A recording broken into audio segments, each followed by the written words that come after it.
It is your Classic Metal Show right here on the ClassicMetalShow.com. That is the Charred Walls of the Damned. It's been a while since we heard from these guys. Of course, it features our good friend Tim Ripper Owens on lead vocal, and of course the awesome drumming and the founding member of Charred Walls of the Damned, Richard Christy. Welcome back to the Classic Metal Show there, Richard. Great to be here. Thank you for having me. It's good to talk to you again. Thank you so much. Yeah, excellent. Well, dude, I kicked off the interview here from the new CD with the song "The Soulless," and I think you're venturing into Cannibal Corpse territory there with the blast beats to start the song off.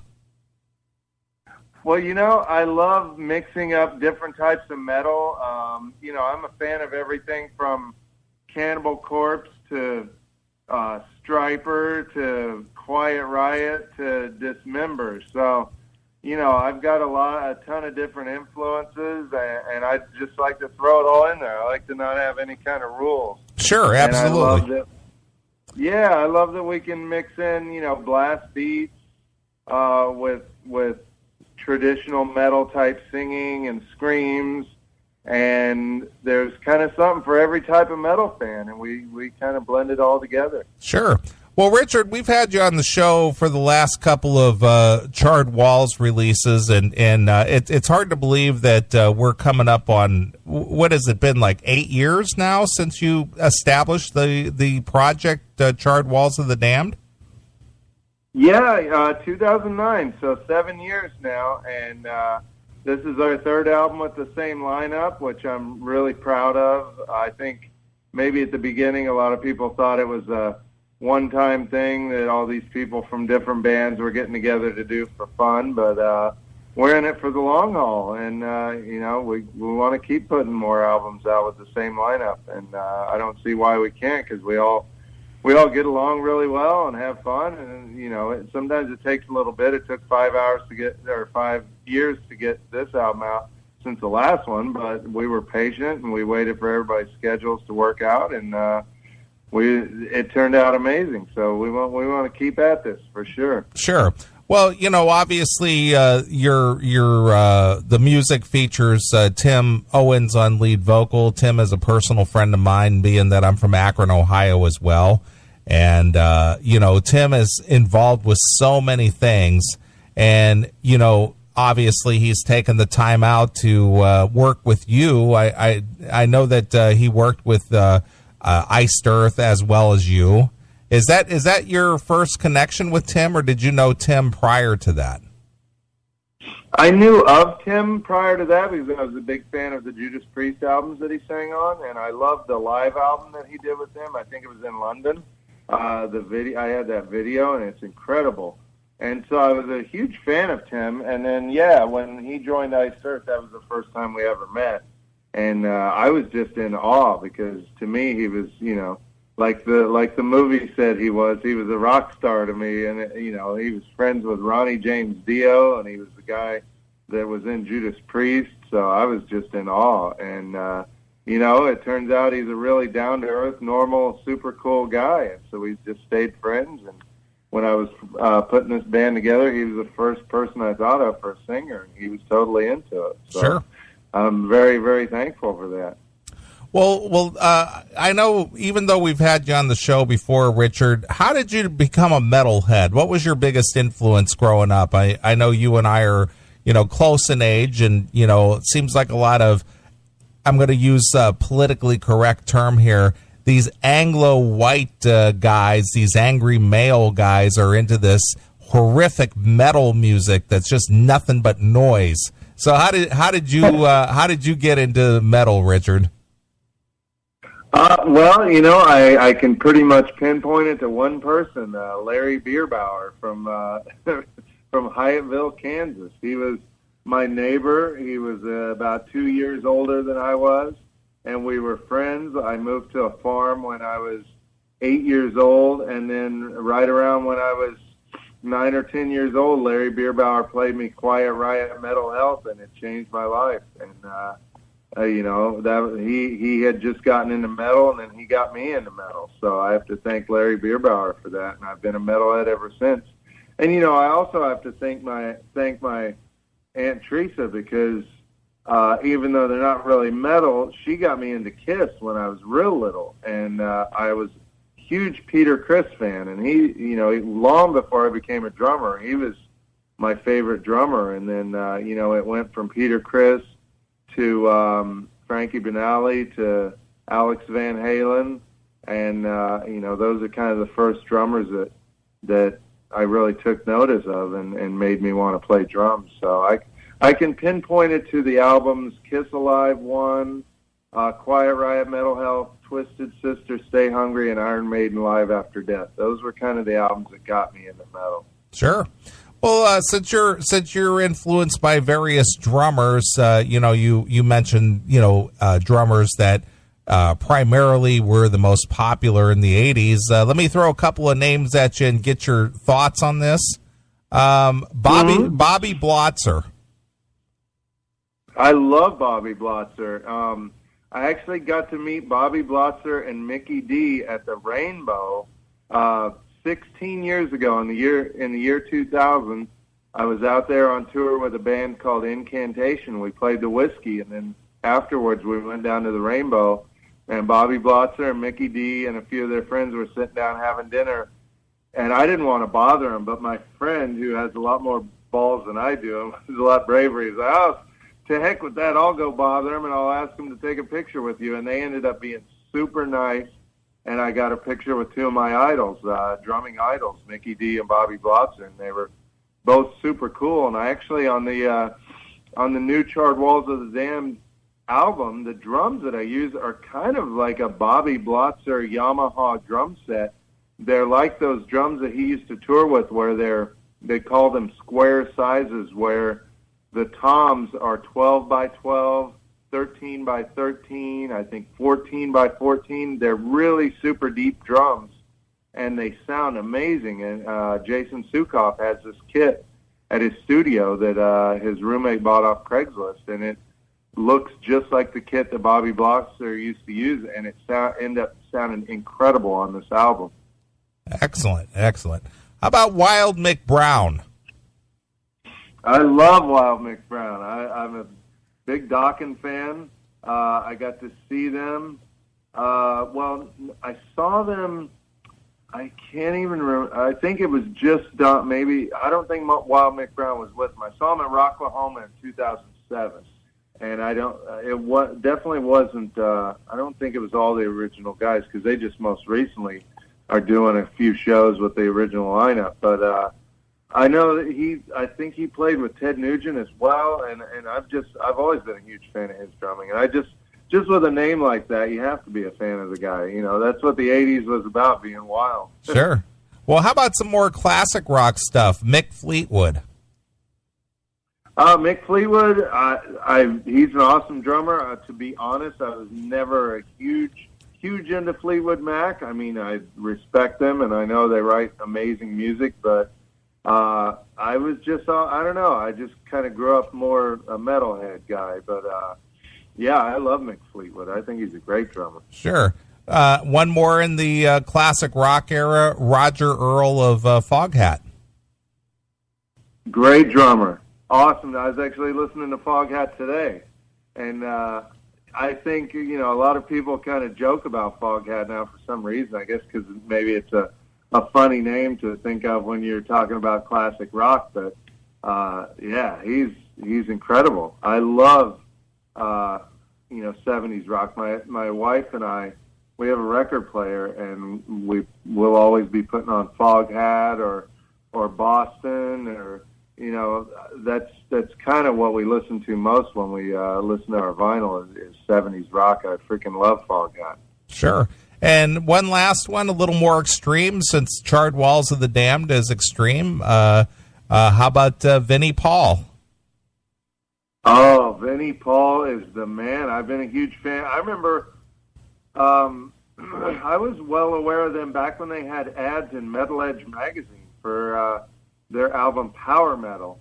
And it was before Cowboys from Hell. And I was a fan of them back then. And then, Cowboys from Hell came out. And I used to practice to that album every day. Like, that album and Wrathchild America 3D came out right around the same time. So Vinnie Paul and Shannon Larkin are just two huge drumming influences for me. And I've met Vinnie Paul a few times. He's the nicest guy in the world. And you know what I always love about him, too? He was always like, man, you got to have that groove. And, man, he knows how to groove. And as heavy as they were, they still had that great, almost like funk-type groove that you just had to go crazy when you heard their music. So I'm a huge Vinnie Paul fan. Plus, he was, I'm pretty sure he was their producer or co-producer on a few albums. So he just, I think he had a big hand in getting his drum sound, and his drum sound is incredible. Sure. Well, Richard, it's very obvious that you are a musician's musician. You love all the whole gamut of rock music, and obviously this Charred Walls of the Damned is no exception to the rule. Now, what transpired over the last 5 years since the last release? Why did this take so long? And was it just something that you have to be inspired to do? So it's maybe during the 5 years, maybe you were just like, you know what, I'm not ready yet, or is there other reasons for it? There's a few different reasons. There's our schedules, the fact that Tim has been really busy with Dio Disciples, and he has has a band called Project Rock that did an album that's really awesome that'll be coming out soon. He just has so much going on. He's on tour a lot. Steve DiGiorgio is back with Testament now, and he also did shows with the Death tribute band, Death to All, and I got to play a couple songs with them at one of their New York shows, which is awesome. And then our guitar player, Jason Sukoff, is like a really well-known producer now, and he's pretty much booked up a year in advance, it seems like, with projects.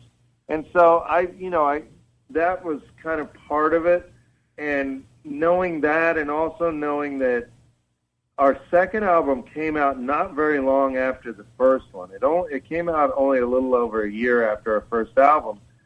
And I think maybe a lot of people weren't even aware that our second album had come out because it was so quickly it had come out after the first one. So for this one, I was like, you know what, let's give it a little bit more time. Let's kind of make people start wanting to hear more music. The absence makes the heart grow fonder, all that kind of stuff.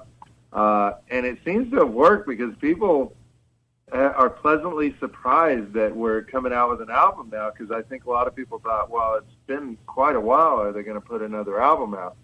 So I think it's really worked to our advantage that we've taken a little bit longer between albums on this one. And also it was just part of it was me wanting to take longer to write the songs and really spend time on the songs. And I wrote way more songs than I knew we would need, just so we'd kind of have a lot to choose from. And I think that worked out really well, too, because we were able to choose the 9 best songs out of about 24 songs that I had written.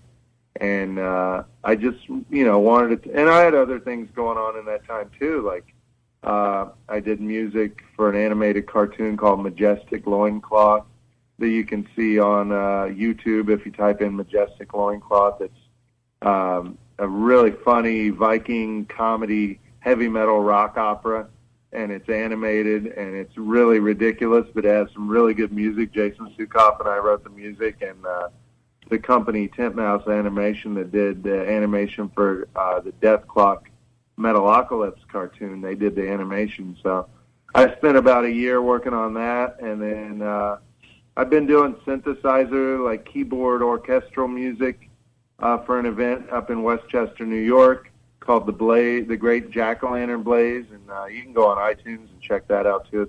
Especially since it's Halloween coming up soon. If you just type in the Blaze, the soundtrack, it'll come up on iTunes. And I also played drums on Madonna's guitar player Monty Pittman's new solo album. So I worked on that for a while, and that's coming out actually the same day as Charred Walls of the Damned on September 23rd. Excellent. Well, Richard, you mentioned a couple of, music delivery services, be it iTunes and whatnot. And in this day and age, I'm sure you're well aware that, records or CDs just don't sell like they used to back in the day when you and I were growing up. At this point, is it worthwhile for you to make a full length record? And if it is, where do you foresee it being distributed? Because obviously you're not going to be heard on commercial radio, which is a dead market. So how do you view distribution of a Charred Walls of the Damned CD?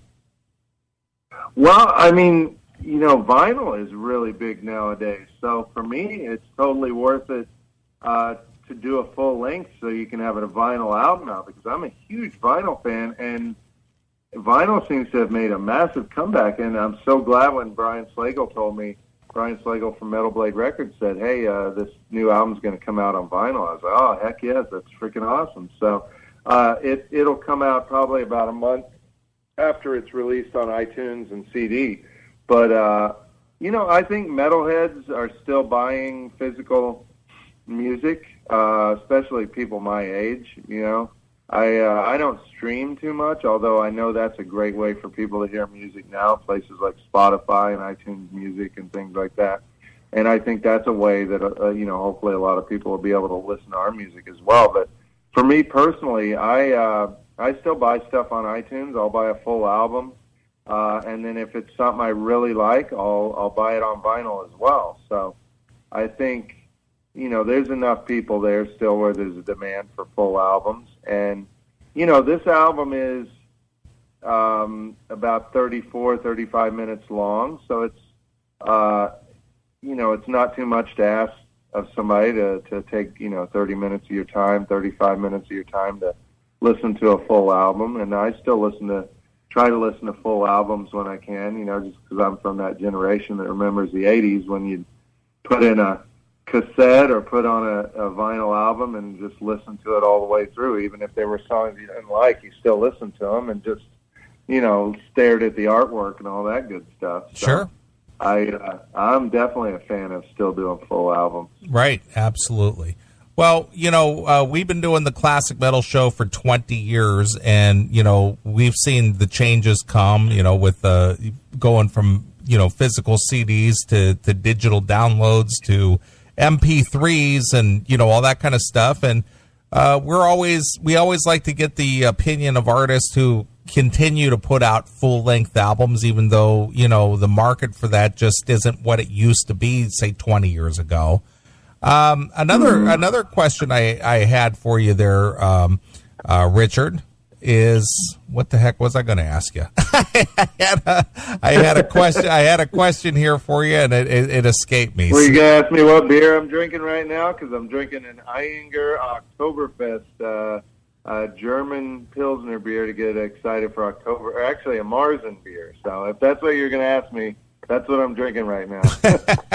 Well, I got to ask you, Richard, what is the plans for Charred Walls? Is it just to release the music, or do you plan on performing it live anywhere, or are you, what is the plan for this, or is there one? Yeah, well, yeah. I mean, we definitely want to play live. It's kind of, it depends on how well the album does too, and how much of a demand there is for it. I really hope that there's enough people out there that do want to see us live that we can have the budget to be able to go do it, just because, honestly, we're all from different parts of the country. Like, our bass player, Steve, is from San Francisco. Tim Ripper Owens lives in Akron. And I live in New York City, and Jason Sukoff, our guitar player, lives in Florida. So, it's a little bit of an undertaking for us to all get together. So I would imagine what we're going to try to do is try to play some festivals. It seems like that's probably the easiest thing with all our schedules. And, those are being booked now for next year. So we're definitely putting the feelers out there, and I hope we can do it. Hopefully this album does well enough that there's enough people out there that are saying, hey, come out and play live. We want to see you. And then that we can do it. It's a dream of mine to go out and play these songs. We've done it on a limited basis for the last two albums. We did a 2-week tour for the first album, And then we did Orion Fest with Metallica and also a show in Akron, Ohio for the second album. And I would really love to do even more for this album if we can. Just these days with music, it's got to be feasible, and there's got to kind of be a demand for it. So hopefully, people out there listening will pick up the album and start requesting us to play some shows, and hopefully we'll be able to do it. Sure. I know. I remember what it was I was going to ask you. How big of an influence is Testament on you? Because I see that Testament seems to be a very huge influence in the way some of these songs are structured and the way that they sound. It could go directly on a Testament record, some of these tunes. Oh, they're a huge influence on me. I've been a big fan since around the New Order time, and when Practice What You Preach came out, I just freaked out on that album, and I got to see them on the Souls of Black tour. They were opening up for Megadeth, who was on the Rest in Peace tour, and they were opening up for Judas Priest, who was on the Painkiller tour. So it was Judas Priest, Megadeth, and Testament. I think it was 1991. I was in high school, and it's still one of the best shows I've ever seen. And I remember we were walking around like some random hallway. I guess it was close enough to backstage that we saw Chuck Billy walking towards the backstage, and me and my friends freaked out, and we were like, "Chuck Billy!" And he waved at us and said hi, and we were just like flipping out. I think I was a junior in high school, and so yeah, I'm a massive Testament fan, and having Steve DiGiorgio in this band, he played with Testament before, and he's back with the band now, and which is awesome. So they're definitely an influence. I always loved those kind of bands that were very heavy, but also had a lot of melody and wrote really catchy songs. So, Testament's a huge influence on Charred Walls of the Damned. Yeah, I could tell that. Listening to this new CD, it is very evident that Testament is definitely an influence.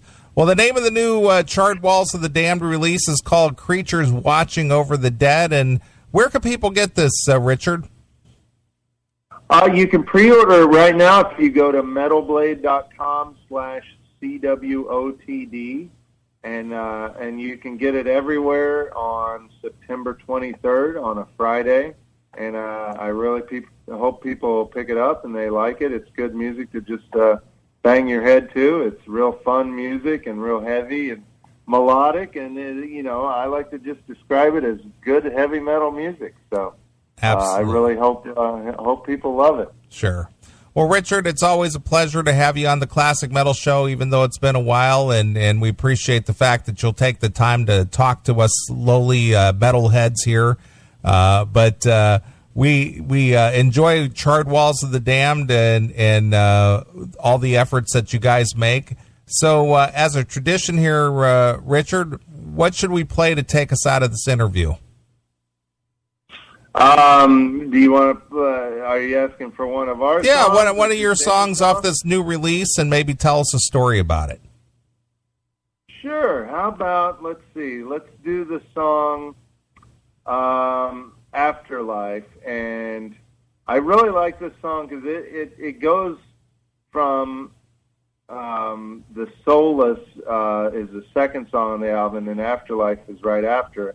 And it goes from the Soulless is a real crazy blast beat, like you said, Cannibal Corpse style song, and then the song Afterlife starts with this really cool acoustic intro into this really slow, almost Dio kind of feel, and it's just about how, for me, I don't know if there's an afterlife, but one thing I do know is what people create here on Earth is, sometimes is around long after they're gone, and that's what happens a lot of times with musicians. They're gone, but their music is still around. So I can only hope that the music I'm creating now is around long after I'm gone, and that's what the lyrics to Afterlife are about. Excellent. All right, the new Charred Walls of the Damned is available. Go over there and pick it up. Check it out at Metal Blade Records, and the new CD is called Creatures Watching Over the Dead. And here's the tune from that. This is called Afterlife, exclusively here on your classic metal show.